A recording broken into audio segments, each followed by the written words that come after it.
Okay, so the final episode of Falcon and the Winter Soldier was a highly entertaining one, and definitely hit the mark in terms of closure for the series. In this review companion video, we're going to talk a little bit about how Sam functioned as Captain America, we'll hit upon Bucky's not-so-redeemable moment, and we'll also, of course, talk about Isaiah Bradley, John Walker, and my utter disappointment in Sharon Carter. So, stay tuned and keep watching. First things first, spoiler alert. Don't say I didn't warn you. So, we finally got to see Sam Wilson as Captain America in action. I think the shield is probably better off in Sam's hands than mine. Overall, I thought Sam looked really good, really comfortable. He functioned pretty well. There was clearly, and I think they wrote it this way, clearly he was more comfortable still in the air and probably more effective in the air. And I think that's partially because, of course, he was the Falcon more than anything else. He was a lot more ineffective when he was actually on the ground. And again, I think that was purposefully done, right? Because he doesn't have the super serum, in his veins. And so he's going to be a lot more vulnerable than Steve Rogers or even John Walker when Walker finally took the serum himself. I think this is actually a really good choice, having Sam be this kind of vulnerable, because it makes what he's fighting for here all the more important. Additionally, if you look back at the MCU films actually and really pay attention, Steve Rogers kind of gets his butt handed to him, actually, quite a few times. And of course, it is that vulnerability in Steve, right? When Steve stood up at the end of Endgame and he was going to face the entire armada of Thanos, right? It's that vulnerability that we knew that he was going to be killed if he didn't get help that made him into a more lovable character and even a better leader. I also really appreciated the finality of his evolution here. Sam didn't just become Sam with the shield. He really did become a version of Captain America. He believes in what he's fighting for, and that comes through in the way that he carries himself. I really appreciate the fact that Sam was trying to still give Carly a way back toward redeeming herself, right up until the very end. And when he's carrying her lifeless body to the paramedics, it's quite an emotional scene, and I think we really do feel not simply Sam's loss here, but our loss for a young person who became misguided in finding a way toward a better world, which is a very believable thing.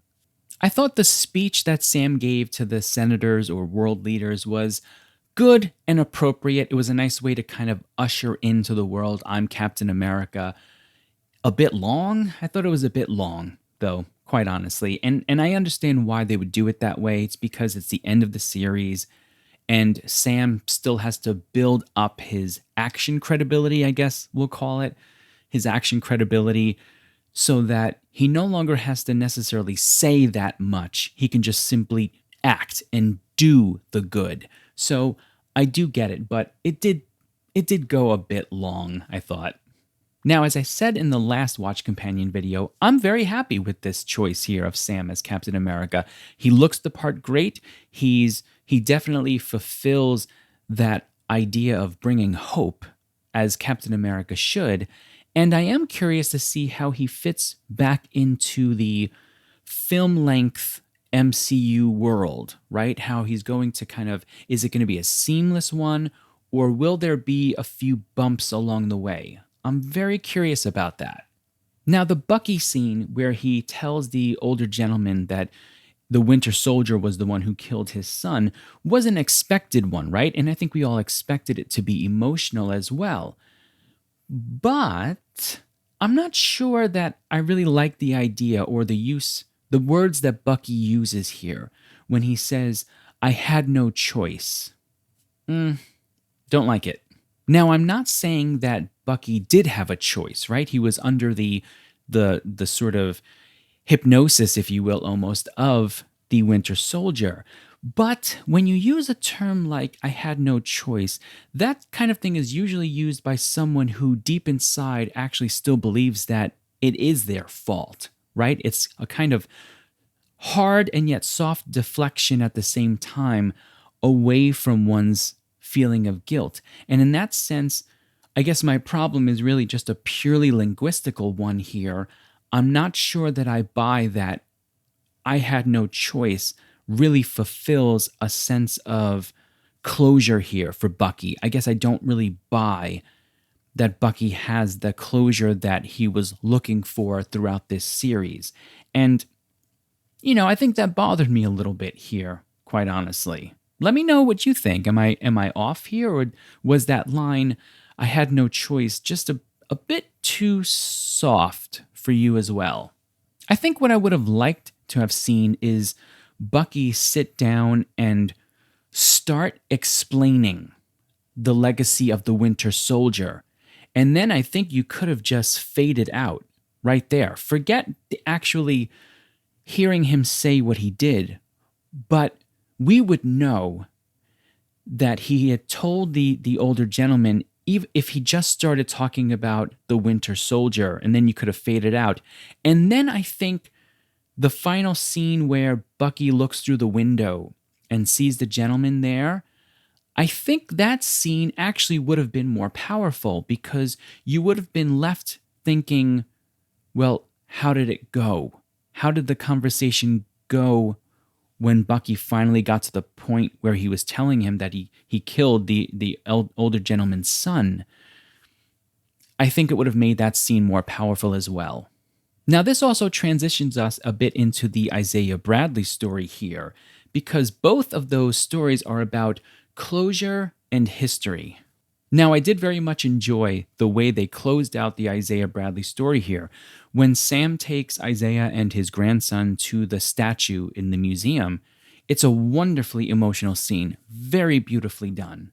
The symbolism of this, of course, is really powerful, right? Because it's important for us to not simply remember history, but to interact with it in a sense, right? Because the more that we constantly interact with it and see history as almost a ever-present moment, if you'll allow me a kind of flunkyism here to say that history, we need to keep history as an ever-present moment to a degree. I'm not saying you need to be stuck in the past, but you always have to look at history as something that can always go from being in the past to having a place in the present as well. I think it's important for us to think of it that way, because it'll help us not make the same mistakes that we've made in the past. Through the statue, Isaiah's history is no longer just simply his own. It becomes a shared legacy with us all. And although it doesn't change the terrible things that he went through, right, what happened to him, I'd like to think that at least even on a microcosmic level, it might lessen some of the burdens that he carries with him. I think this is an important example of, again, how Sam understands that as Captain America, you can't just believe in good, you have to create it, you have to manifest it, and that's what he does here. And of course, when you continually create good, you invariably create ripples around that, right? So that it's not just good that's being created for Isaiah. You want that to also infiltrate into the grandson's world as well. Which, by the way, I'm actually really interested here to see if they're going to do anything with the grandson, right? Because there's an entire storyline that you can create there as well. So I am curious to see if they're going to do, if Marvel's going to do something with like a young Marvel's group here, because you also have, of course, Hawkeye's daughter, and you have these young characters kind of that they've, put into these Marvel series and films. So maybe we're going to get something like that pretty soon as well. Now, Sharon Carter was a huge letdown for me, quite honestly, in this whole series. Yes, I'll admit again, I was wrong. I thought they were going to give the shield to Sharon Carter, but I never thought that they were going to make her into this kind of mysterious, dark figure as the power broker. I didn't really buy it, to be honest with you. I'm not 100% sure I see where it's coming from.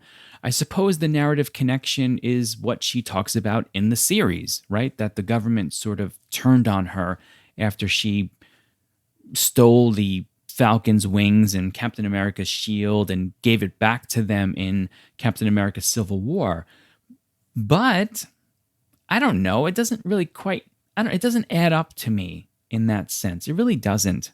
Maybe I'm alone in this. Let me know in the comments below. Or was anybody else sort of just thrown off by not that Sharon Carter became the power broker? I'm thrown off by the fact that she went into that dark space at all. But then again, I have to give the writer some credit here. It's a bold move, considering that Sharon Carter is, of course, related to Peggy Carter and then even Steve Rogers himself. I just don't particularly like it on a personal level. I'm not sure it feels right. I was happy to see John Walker find his way back to his original self a little bit here by the end, and I loved the scene where Walker had to make the choice between following Carly and kind of following his obsession and helping the world leaders out of the truck as it's about to fall over the edge. I thought that was beautifully done and just subtle enough, right? It wasn't too completely subtle, but it was subtle enough that you could tell that this is the moment here that we're going to see. Is John Walker back to his normal self, or is he still obsessing and that obsession is leading him toward a very dark path? So I did enjoy that moment quite a bit. Now, truth be told, I never really got into the whole storyline of the US agent, so I don't know a lot about that backstory. But I will say, I kind of hope that they don't play games with the John Walker character. I don't really want to see them do a thing where he goes back and forth again between being good and evil and then good again and then evil. I don't really want to see that. I'm not really all that interested in it. I kind of hope that they just let him do some good on the side, and that's kind of it. Now, my final thoughts on the series are mostly positive. I thought the first 20 minutes of this last episode was incredibly cinematic and beautifully done, right? The choreography, the pacing, the dialogue. I thought it was wonderfully exciting and exactly what I was hoping for when we started this series, 6 weeks ago. It finally felt like a Marvel production, right? We get to see good triumph over evil. We get to see some fun dialogue. We get to just feel connected with the characters again.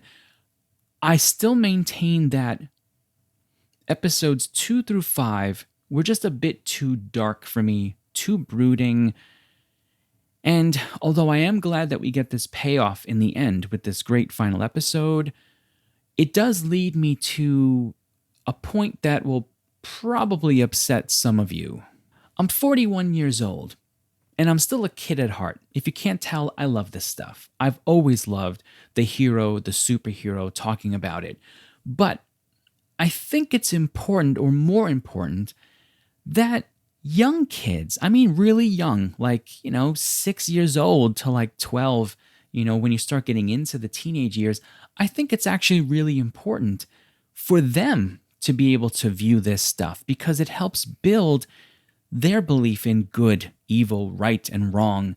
And it helps to tone down the rampant cynicism that we see in the world today. And I'm just not sure that a 6 or 7-year-old kid could have watched this series. Maybe I'm wrong. But I don't think it needed to go quite as dark as it did. And I think in that sense, Marvel does a disservice to its young fan base who want to grow up loving it like many of us did. All I'm saying is I think moving forward, this is something that Marvel might at least think about. Now, a special message to all of you. Thank you. Thank you for watching this Watch Companion.